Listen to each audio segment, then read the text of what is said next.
truth is this: you are all being used. The vigilante citizen is delivering a brand of justice that some believe the authorities have failed to provide, targeting both criminals and those in power accused of allowing crime to flourish unchecked. There's been a lot said about me, so I thought you should hear directly from me. I'm here to help you take that control back. The state, court, police. See, you think that they've failed you, but they haven't. No, they only exist to control you. Do you want justice? Yes. Let's get some fresh blood. You walk down the street and you get stabbed or robbed. He's a real hero. We need more guys like this. What does your country do? Nothing. Our current system is failing to protect our citizens. He's like the real deal. He's playing with us. What if everything they ever taught you was utter nonsense?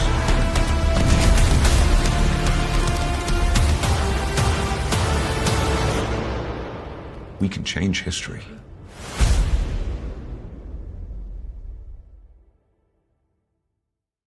And I think that's the insanity. You know, like the insanity is, how can they have support from us, like from the normal population who grew up in the West? Right. How can you support like a prehistoric, like shit religion? I mean, we have to say it this way, you know, Yeah, like we really feel like, what absolutely. the fuck? You know, it's crazy.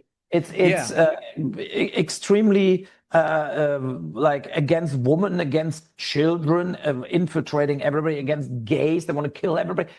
I mean, like, how can that have support in the Western civilization? It's insane. Yeah, you're absolutely correct. And I say a lot that immigration without an assimilation is an invasion, no matter how you look at it.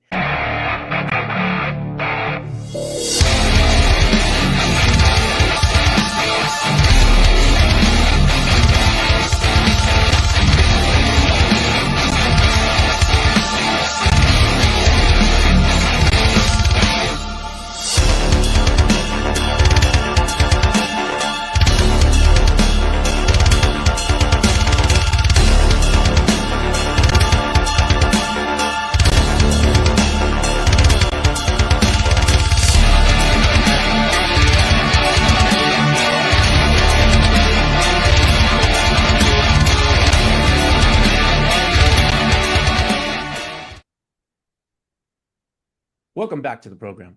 My guest today is a veteran film director of over 40 different films. He has worked with some of the biggest people in Hollywood.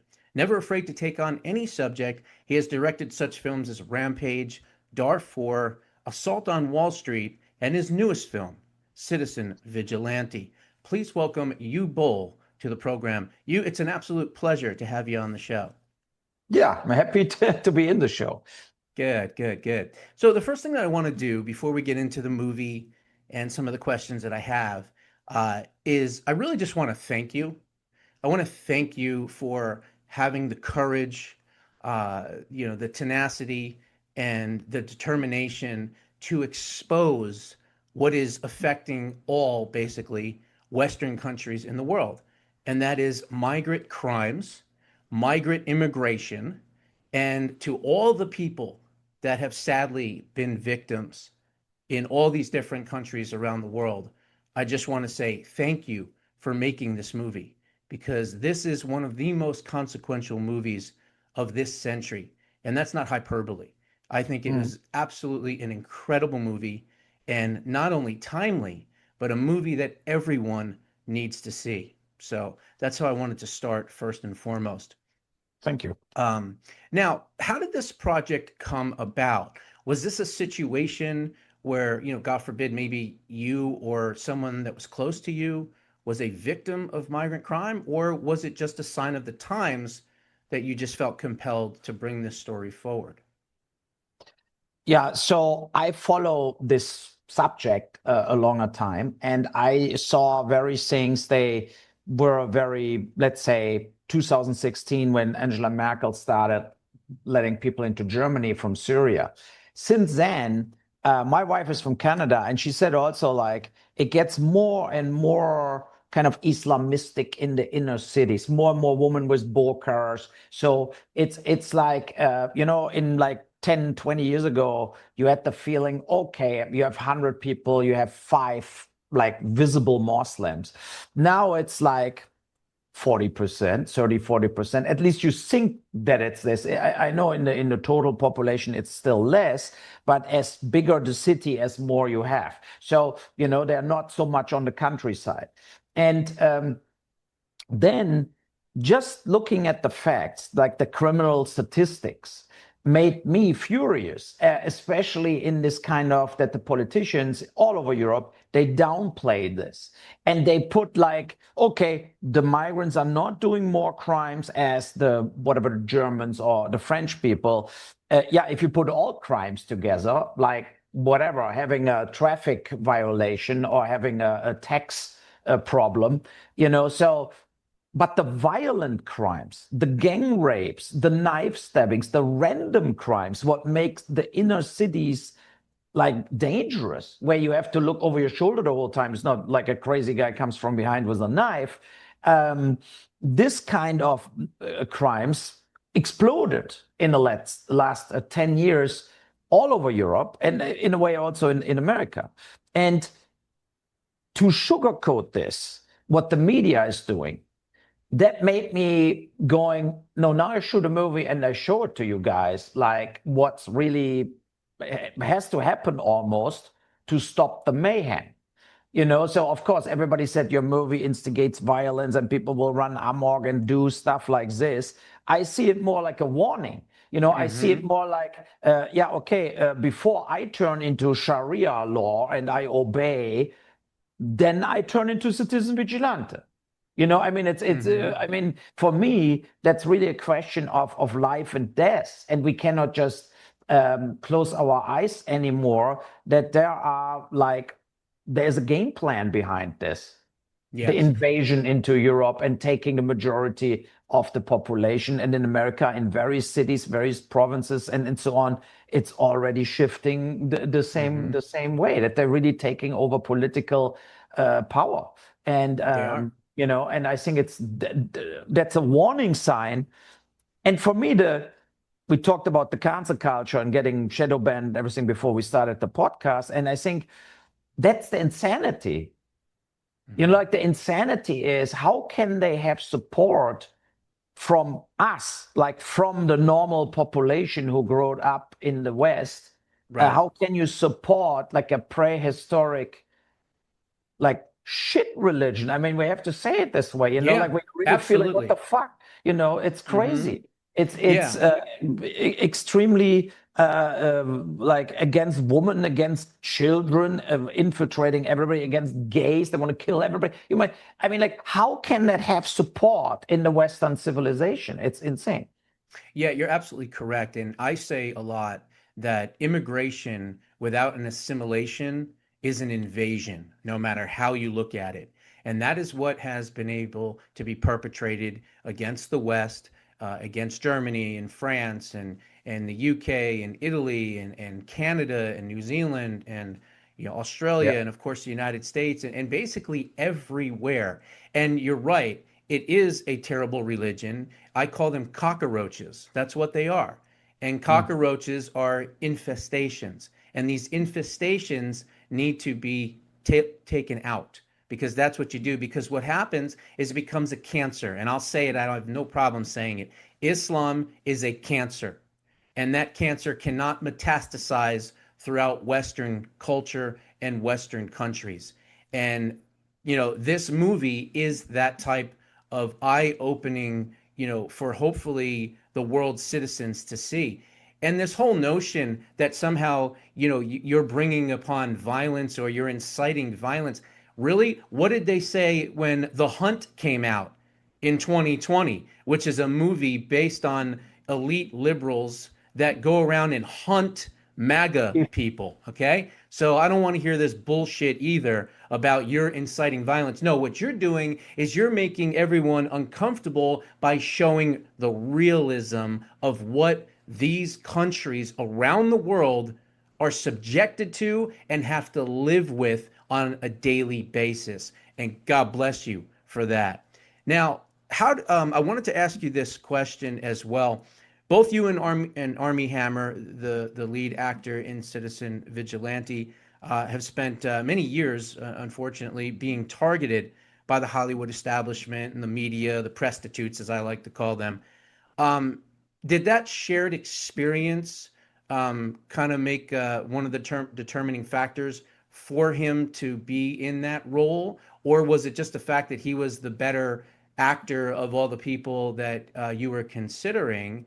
And so that's really the question that I have, because again, he is a phenomenal actor in and of his own right. Yes, I mean, it was, of course, he was a big star, and I couldn't pay his normal fees. He was canceled because of his affairs he had and stuff. So for me, it was a good catch. You know, I felt he's a great actor. He totally can pull this guy off. And I came at the right time. He needed a job, you know, and I said, look, let's do this film together. You will not regret it. It's a strong film. It will get a lot. I was aware that it will trigger something. You know, I made the movie to trigger something, and I was aware, especially with the opening sequence where this woman gets just randomly stabbed and bleeds out in front of her kid. That was for me clear, like if this leaks as a little clip, people will talk about this. Yeah. You know, then it then exploded and grab them their attention right away. Yeah. Yes, you know, but I know, let's say, even without Elon Musk, I think the movie would get traction and people would talk about it. Not in this dimension. You know, I would be maybe not on Piers Morgan, like, but I would be on a lot of other podcasts about it, because it would go around and people would say, no, you should watch that film. Nobody else did it, something like this. And for me, it was also with Armie, you know, there was no attitude. He was like, he's not taking drugs anymore or something. I had a long discussion with him. I said, if you travel to Croatia and they get you with drugs, you will end up in jail and you're done. So, and he really is drug free. And I mean, he looks in the movie clean cut, perfectly. He had no attitude. Is he a vegetarian now? No, I'm just joking. Exactly. Yeah. I mean, that I felt always when I read about all that scandals, like, look, he never I'm was sure most charged. of it was sensationalism. So Yes, because he was not charged. There was no lawsuit. Right. There was like just girls jealous on each other, flipping out on each other, you know, and there was enough for Hollywood to cancel him for 4 years. And that's the thing where, as you said before, with The Hunt, for example, or with that movie Civil War, where nobody knows why is there a civil war? What's happening? Nobody got the answer in that movie. You know, I felt the movie let me down in a way, because I had no clue what was actually the Civil War. What was it? It was chaos. There were some good scenes, but it was not concrete. Like, and I make movies. I did that with The Sound of Wall Street or Darfur or also Rampage. Like, I like show it blunt how it is, and then I bring names. I bring, you know, I'm not like making a movie about a fantasy world or something. And that was the reason for the of course the, you know, the scene with the mass gang rape.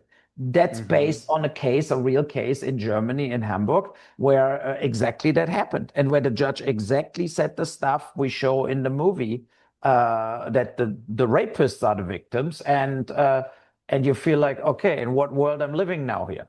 Yeah, exactly. And by the way, I did see your interview with Piers Morgan and Mehdi Hassan, the lightweight, and he was absolutely just ridiculous in everything that he said.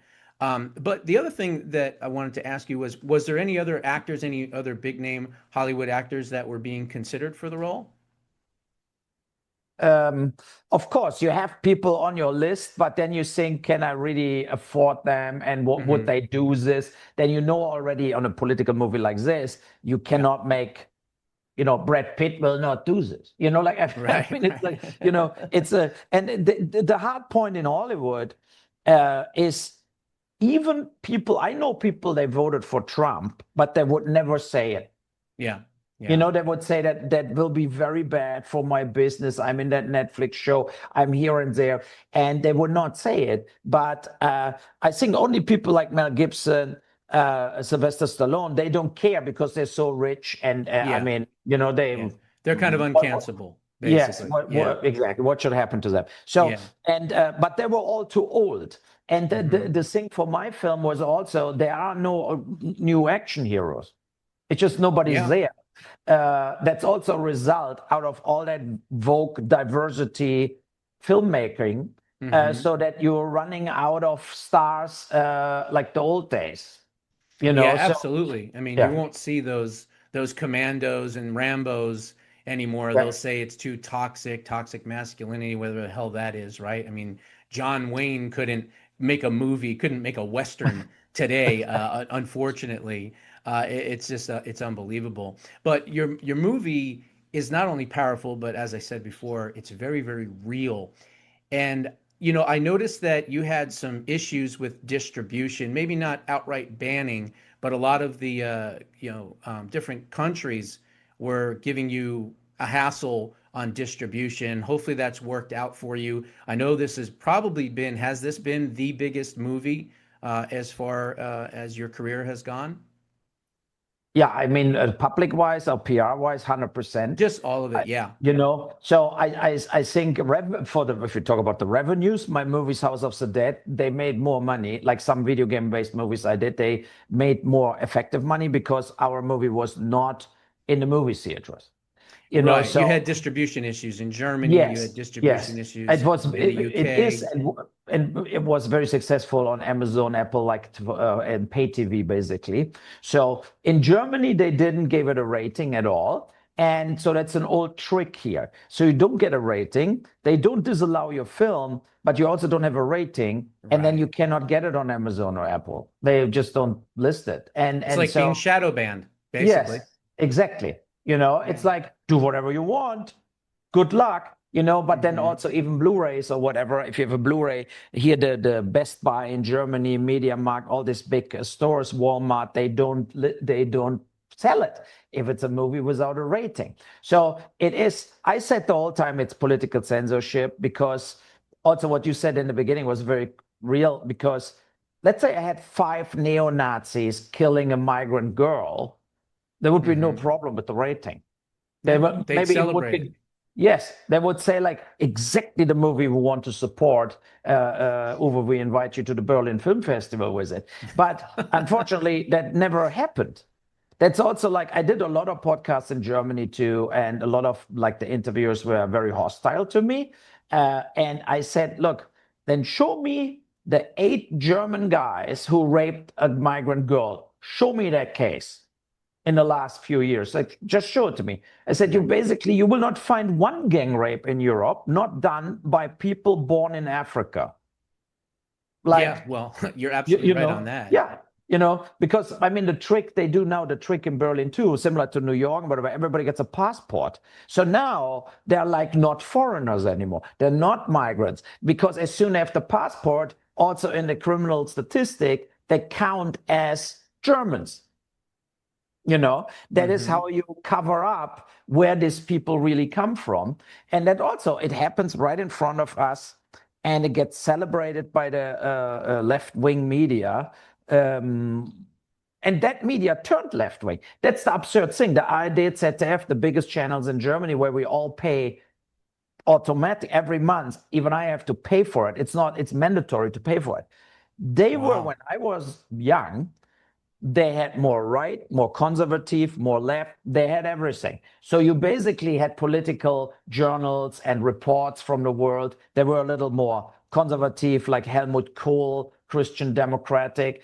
But now they're all left green. They're all like free Gaza, no borders. all of them, and I pay for it every month. And you look at That's these people, terrible that yeah. you have to pay for that crap. Yes.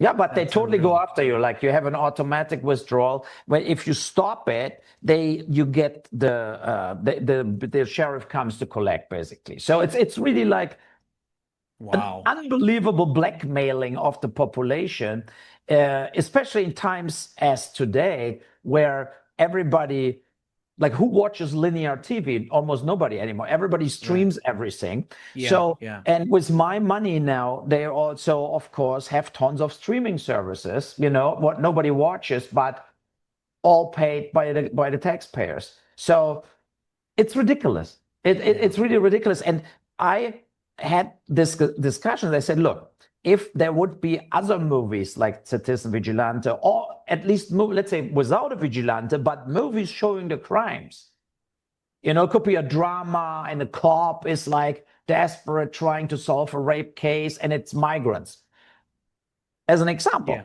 But even that movie is never getting done. Like, they're not existing. If you send a script like this to any channel or a streamer in Europe, there is no chance in hell that they do it. They will never touch that subject matter at all. When they show a migrant, that migrant is always educated, super integrated, Yeah. But I mean, none of what they actually are. Absolutely. That's the thing. Yeah. Yes. Yeah. And that's I think the point also, what we try, and I think you too, and we all said, look, we're all living in countries where tons of different nationalities living. And if somebody completely adjusts and pay taxes and raise a family and is not doing any crimes, is not doing any fundamentalistic crazy religion, I'm fine. It's not like I want to remove everybody out of the country. No, I want to remove people who are not adjusting, who are doing crimes, or coming from countries where they're all completely crazy, like Sharia law driven. I would not take people anymore from like Somalia, Eritrea, Afghanistan, Iran, Syria. I would just not take that. I would say, look, sorry. they're 7th century savages. I mean, in mentality and ideology, and they're not equipped to handle the Western world. They're just not. I mean, they're used to killing people. They're used to maiming people, beheading people, doing all these disgusting things. It's taught in their religion. The Quran is very, very violent, right? Smite their necks and strike off their heads. I mean, if you ever read some of the book, it's absolutely just disgusting. And so then they run around and they pretend that it's a religion of peace when it's really a religion of pieces. And look, people need to wake up to the fact that this is happening. It's like the boiling frog, right? You put the frog in the water and it's cold. And they're like, oh, okay, this is fine. I'm swimming, I'm great. And then it gets a little bit warmer. It's like, oh, this is a little warm, but I'm still pretty comfortable. Now all of a sudden it's like, wow, this is actually really hot. And the next thing you know, you're boiled. And that's what's happening to these Western countries. It's unbelievable. You mentioned fantasy earlier. And of course, you did a lot of movies based on video games. Matter of fact, you hold the Guinness Book of World's Record for the most adaptations for video game franchises, which I think is really interesting. So you obviously did a lot of that as well. What made you then switch to, socioeconomic and financial and political films? I mean, before this, the few German films I did, like Barschel, Murder in Geneva, was a thing about a German prime minister who was found dead in a hotel room. So, and a real story too. I'm very political, but I did a movie, Heart of America. It was a little about the school violence things like Littleton and so on. And Elizabeth Moss, who's now a big star, played in it. And that movie tanked. But it's a very good movie. I think it's on Amazon Prime or whatever. And then people approached me with House of the Dead and said, look, the Sega video game, zombies, you kill zombies basically the whole time. I said, yeah, I know the game. I said, we have the rights. You can do the movie. Let's do it, basically. And I jumped on it based on, like, I cannot keep doing this hard drama stuff. So, and there was a smash hit because I think Lionsgate made 50 million bucks with it. And it was a $7 million movie. It sold worldwide. And then the same kind of group, they said, look, you should do more video game-based movies.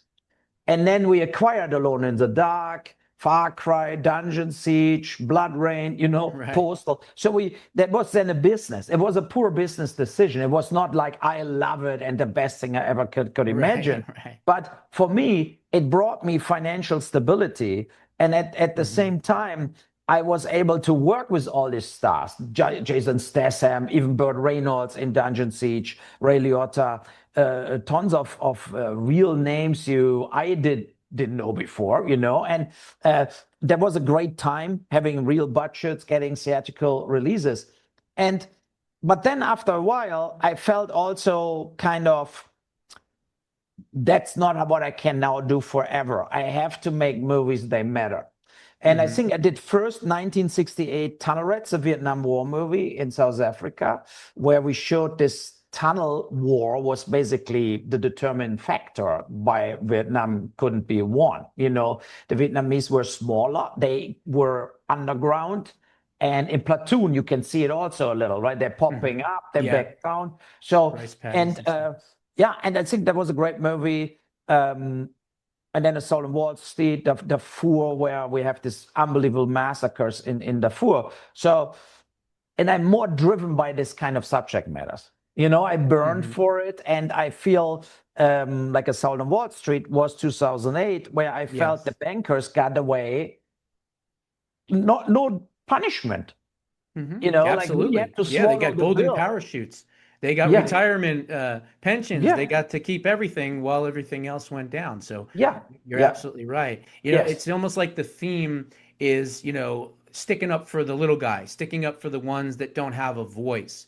And you've kind of taken that lane, and God bless you for doing that. And so, those video games, hopefully you did well and you made some money, and you were able to take that money and then not be cancelable and censored by using that money for your own production company to then take that money and now make the types of films that you wanted to make to have an impact on society. And I think that's wonderful. I think that's fantastic. Let me ask you this.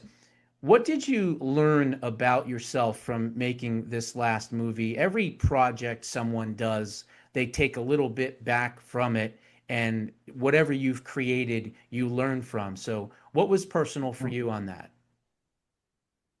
No, I really felt with the victims, when you actually film this again and you film a rape, what we have in these flashbacks in the movie, I on purpose did it like really hardcore. It's more like this kind of degrading, and she's cannot help herself there. But you learn a lot, because you have people, they are scared to support the film. They like the film, but they're scared. Then you have people like, oh, you cannot put my name in the credits, even if I worked on it. Now I distance myself from it. They're scared of their own courage, And my parents were both in the Second World War kids. They were like 12 years old. They were not my father was not a soldier because he was a kid. But growing up, 1965, I'm born, like 20 years after the end of the Second World War, and then seeing that generation blaming my grandfather to not revolt against Hitler, right? So like whatever, like this guilt trip, what Germany has. And then these people have not even the courage now to say their opinion. When I have discussions with this, I always say, guys, if you would stand up against Hitler, you're dead. Like, it would be not like you get shadow banned. Like if you would stand in front in Berlin, Hitler has to die, you're dead.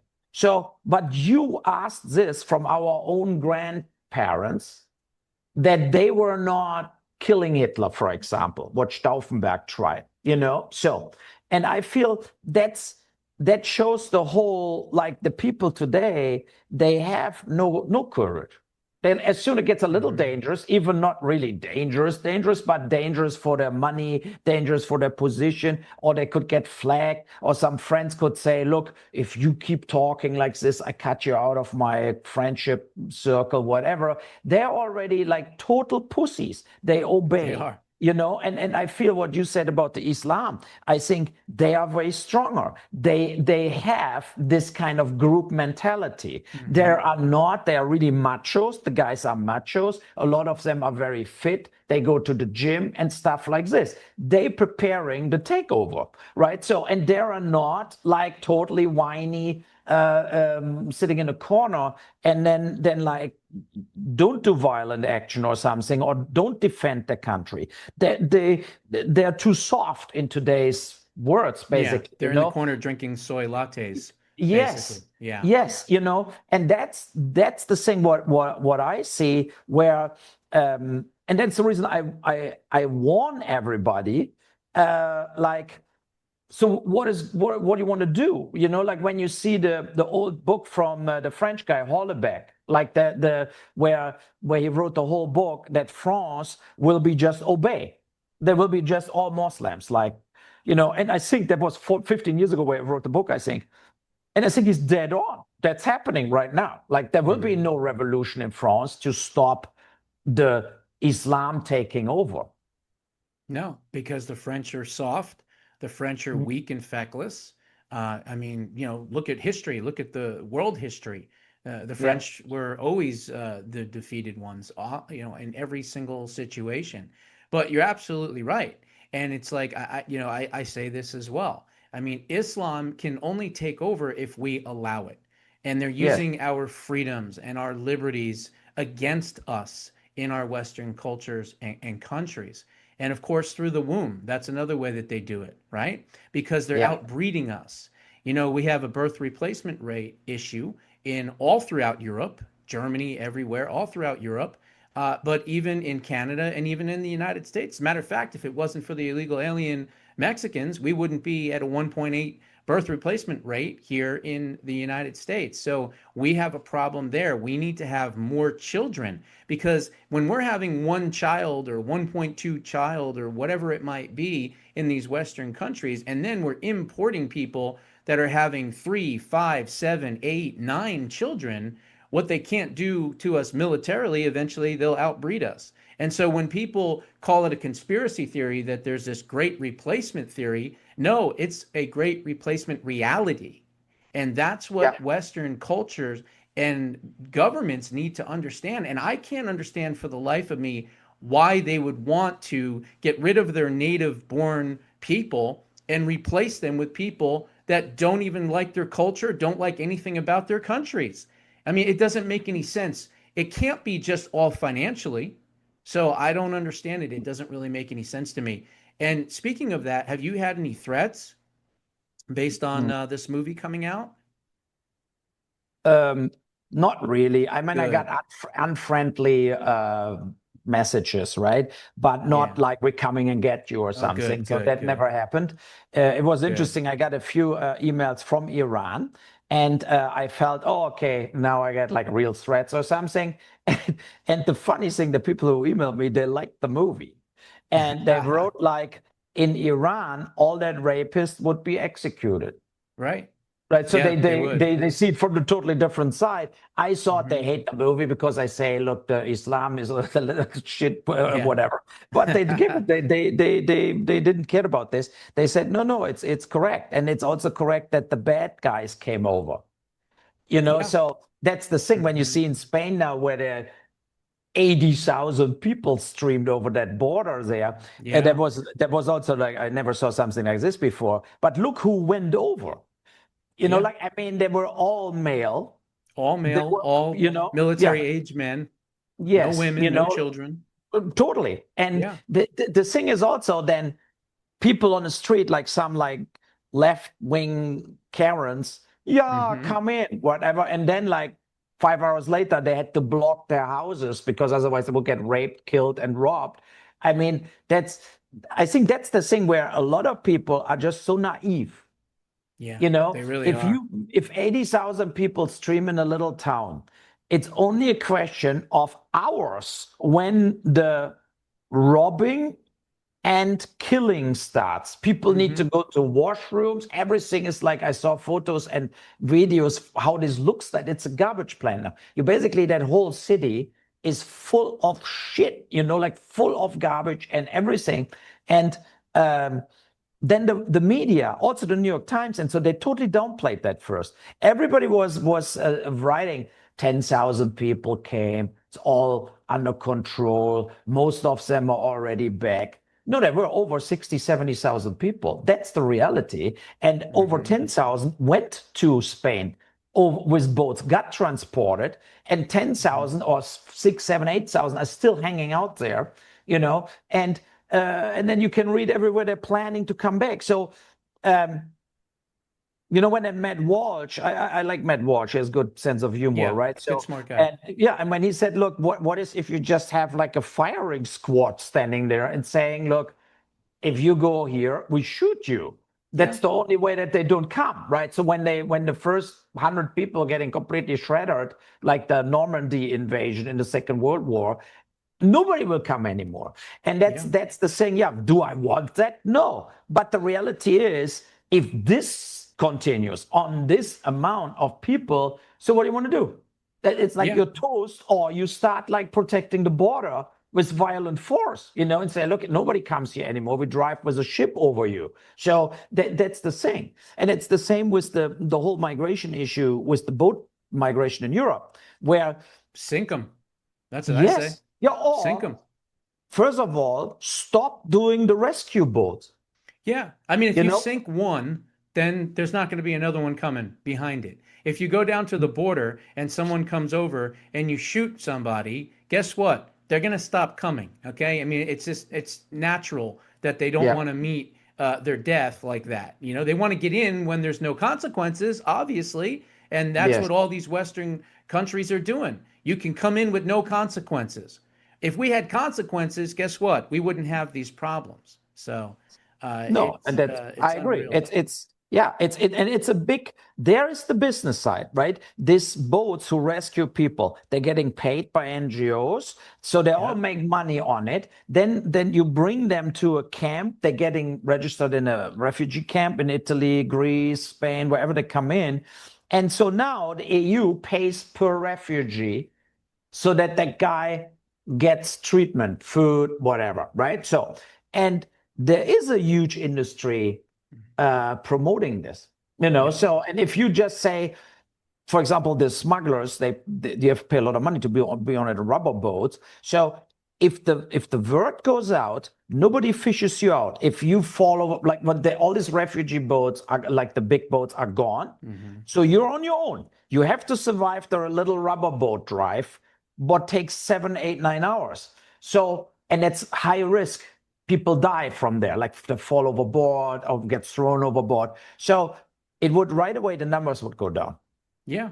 And look, here in America, obviously we're building the border wall. We've shut down the border, but they would have to go through the jungles in Colombia. They'd have to go through Panama. They'd have to go and get through poisonous snakes and swamps and rock slides and coyotes and all these different things. And then once they got to Mexico, then they have to traverse all the way through Mexico and then try to sneak into the country.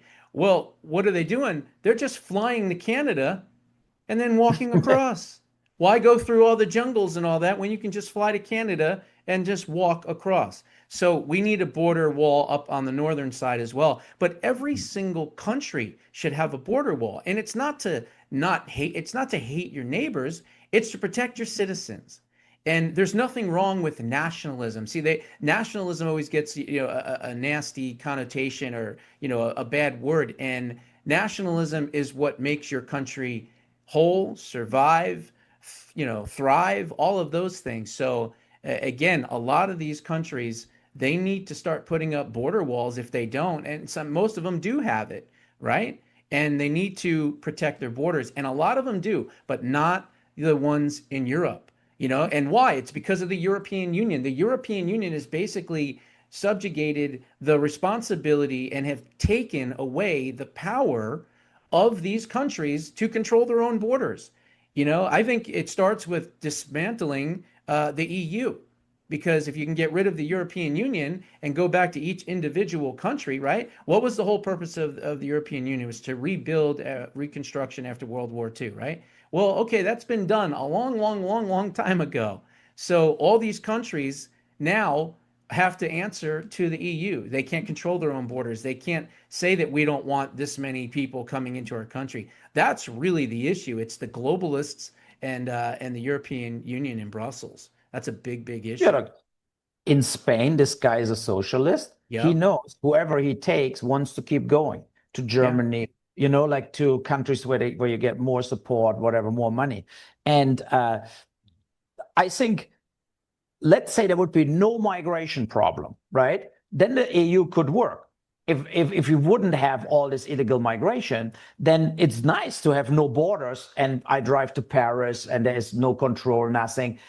That's good. And I'm not against the euro as a payment thing, that it's like that everywhere is only the euro. It makes it easier. Also for other countries to come into Europe, and not like, I remember the times you need pesos here, lira in Italy. The lira in Italy was always worthless. It was like when I was young, there was always like 50-20% inflation on the Italian currency every year. So, but now the EU turned into a prison, basically a prison of the countries who are held hostage in these regulations. And there are, like, the Digital Act is a censor act, like all this stuff, and they are very evil. And I admired Orban, who had a border, right? He has no illegal migrants because they put the fence around, right. And had like guards. So, and he got penaltied for it. Every single month he had to pay a few $1 million for it from the EU. And the EU is, for me, like kind of a garbage plant where all the politicians who couldn't survive in their specific country, who could not be a powerful person. Ursula von der Leyen got fired as the defense minister of Germany because she had no clue from defense.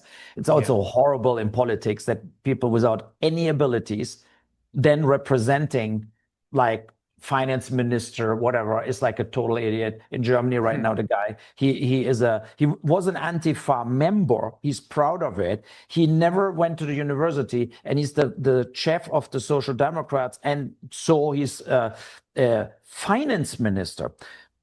That guy doesn't know. No finance experience. No, zero, right? Yeah, and that's the problem, I think, in a lot of countries. You have people running their department without any knowledge of their department, just like they were like long enough in the party to get that career bump. Or you were waiting 20 years in the Senate. Now you get that job. So, and it's ridiculous.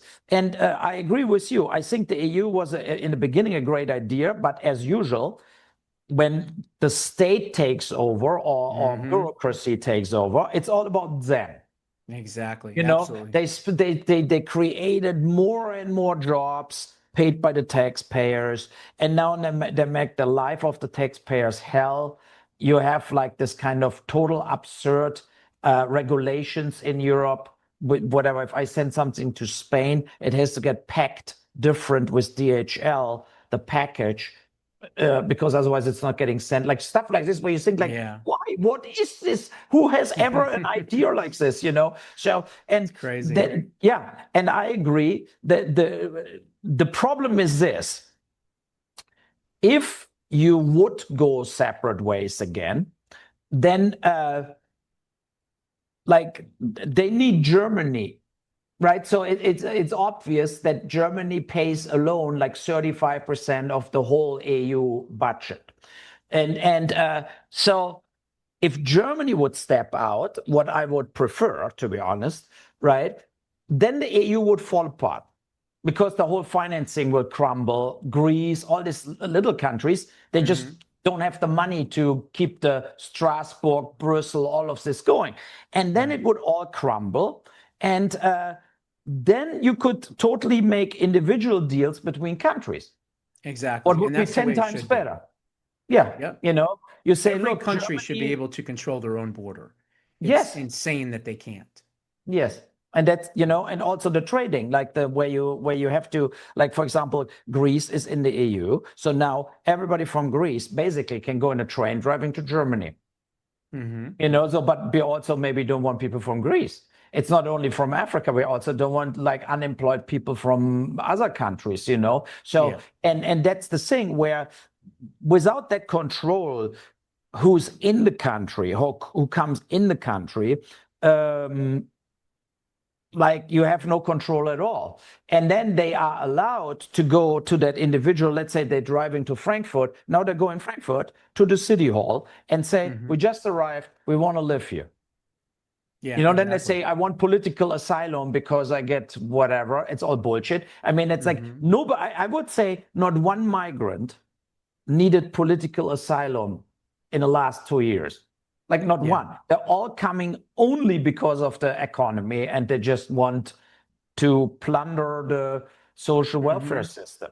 Absolutely. So, yeah. I say this all the time. The people that came to America, in the 30s and 40s and 50s, those types of immigrants that helped help build America, it was, what can we do to make our country better? What can we do to build America into a better country? But now the migrants that are coming into America and some of these other Western countries, it's what can I take? What can I extract from that country? What resources can I pillage from that country to make that country worse, or more like the shithole I just came from? And it's really the mentality of the immigrant that has changed over the last 30, 40 years, which is just absolutely so sad to see happen. And so we've got to shut down these borders everywhere, not just here, Europe, and everywhere else. But it's been an absolute pleasure having you on the program. This has been a great conversation. I'd love to have you on again. The guest is Uwe Boll. The movie is Citizen Vigilante. Where can folks go to find the important work that you do and to learn more about the movie and to see it? Yeah, I mean, it's definitely the movie is still on Apple, Amazon, Fandango, Google Play. Look out for it, and maybe follow me on X too, Uwe Boll Films. Yeah, I mean, a lot of my movies are now on Tubi or Prime for free. A lot of people, I think the movies we talked about, Assault on Wall Street, Rampage, and so on, people can watch this.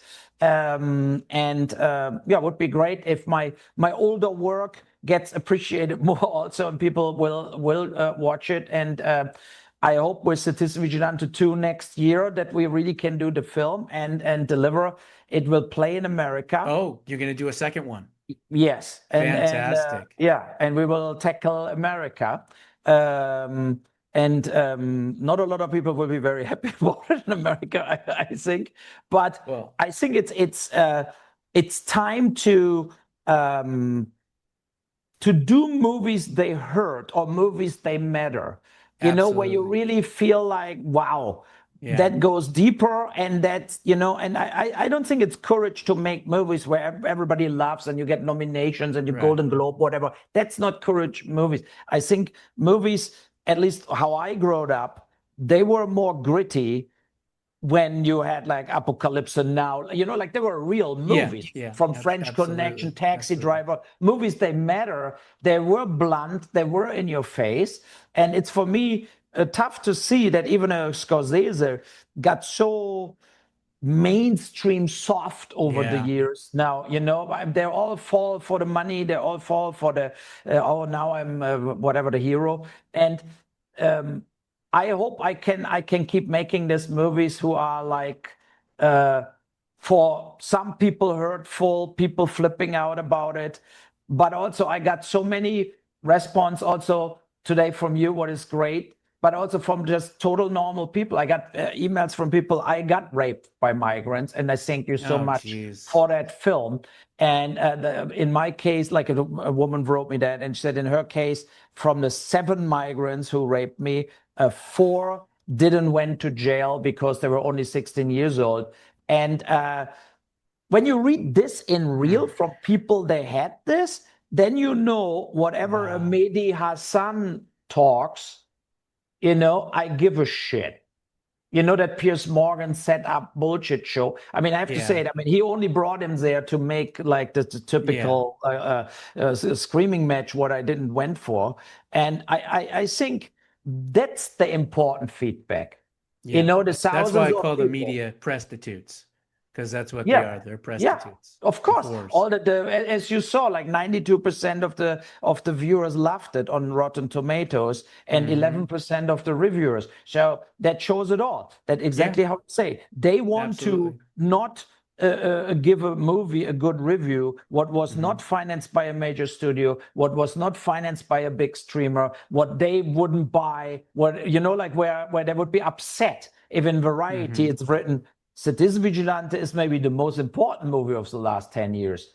If you like it or not, that should be written there, you know? So, exactly. So, you know, well, hell, I'd love to be in Citizen Vigilante too.